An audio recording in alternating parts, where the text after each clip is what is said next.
Everyone, I'm Ronan, and here's what's happening this week in sustainable building news. Could geothermal become the clean energy source everyone actually agrees on? A New York Times report suggests it just might. Houston-based geothermal company Fervo just pulled off the biggest clean tech IPO ever, raising nearly $1.9 billion. Unlike solar and wind, geothermal provides always-on electricity by tapping heat deep underground using drilling techniques borrowed from oil and gas. And even the Trump administration seems surprisingly open to it. Why now? Power demand is exploding thanks to AI, data centers, EVs, and industrial growth. Geothermal could help fill the gap. Although it's still expensive and slow to build, it may be emerging as something pretty rare in energy. Bipartisan support. Speaking of electrification, electric vehicles may soon get more expensive to own. According to a new New York Times report, Congress is considering a new annual federal fee for EV drivers, $250 a year for electric vehicles and $100 a year for hybrids. Supporters say it's only fair, since gas-powered drivers help fund roads through fuel taxes, while EV drivers mostly don't. Critics argue the fee could actually overcharge many drivers and potentially slow EV adoption, just as more homeowners are pairing EVs with solar, batteries, and smart energy systems. So, the bigger question becomes, does this modernize infrastructure or make electrification harder? Now, to housing policy, where there's some movement in Washington, good and bad. First, the bipartisan Road to Housing Act passed the House and now heads to the Senate. The bill aims to ease affordability and boost supply. Though housing reform usually gets much harder once the details hit Capitol Hill. At the same time, the White House is proposing major cuts to federal housing programs, including billions from HUD, HUD, and long-standing affordability programs states rely on to build and rehab housing. Even Republicans are pushing back, arguing that the country already has too much housing pressure to draw down support now. Speaking of HUD, the agency just released a new housing playbook, and depending on who you ask, it could either improve affordability or roll back progress on better homes. The report encourages faster permitting, AI-assisted approvals, and broader use of manufactured and modular housing. But it also recommends scaling back certain green energy building requirements and avoiding local code add-ons unless they improve resilience or lower costs. We'll drop a link in the show notes if you want to read the report yourself. One housing story that really caught my attention this week comes from Grist, which argues that apartments and multifamily housing may actually be one of our biggest climate solutions. The logic is pretty simple. Smaller homes use less energy. Shared walls reduce heating and cooling demand, which can mean lower utility bills too. The bigger takeaway? Affordability and sustainability might not actually be competing priorities. In some cases, they may just solve each other. And that brings us to a project in East New York, trying to prove exactly that. A development called Alathea is aiming to combine affordable housing, resilience, and passive house performance, all at neighborhood scale.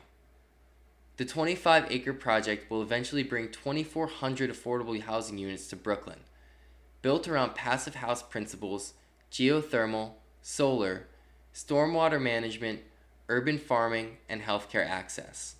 The first phase is already complete. But what makes Alathea stand out is the bigger vision. Transforming a former state-run facility into a walkable, transit-oriented community designed for resilience and stronger neighborhood connection. And, perhaps most interestingly, the project team says passive house performance in places like New York is getting close enough to code that it's no longer the dramatic lift many builders have come to assume. One story that we're watching. HUD may narrow what qualifies as an assistance animal for disabled tenants, making it harder for emotional support animals to automatically receive housing accommodations.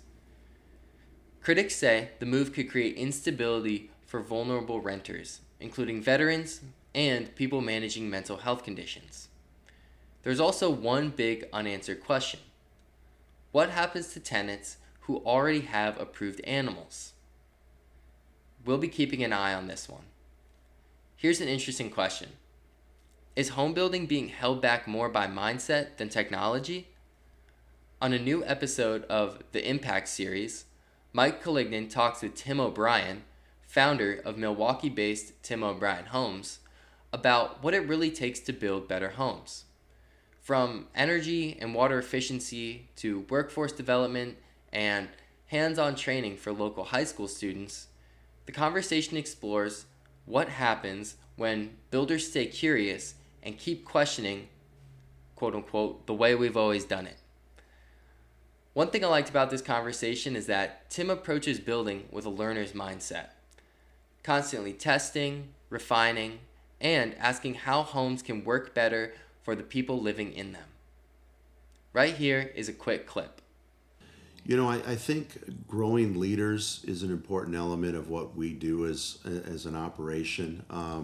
I'd love to see us get more involved in learning how to be better home, but getting our teams involved in the education component of how to be a better home builder.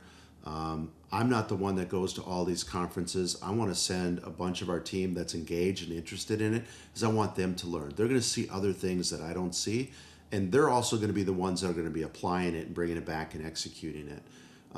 So I think, what I'd love to see is just more engagement, whether it's through EBA, which is a wonderful organization, especially for learning about building high performance homes.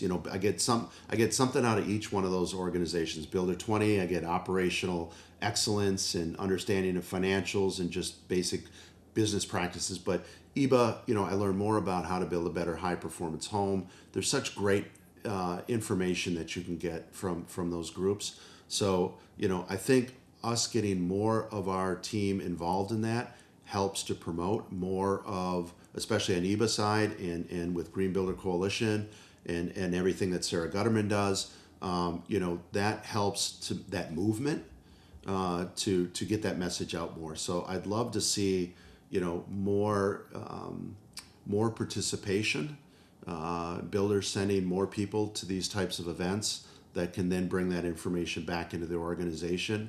I don't want to say it's like a grassroots effort, but it's not far from that you get them excited about it and they come back into your operation and give you some ideas that you could try and test out. I think the other part of it is just try something different.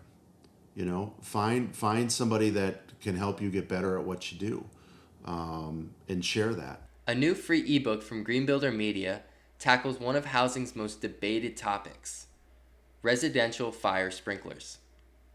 The case for residential fire sprinklers moves past assumptions and into real-world data, including lessons from Scottsdale, Arizona, where sprinklers have been required for more than 40 years, which results in measurable reductions in fire losses, property damage, and fatalities.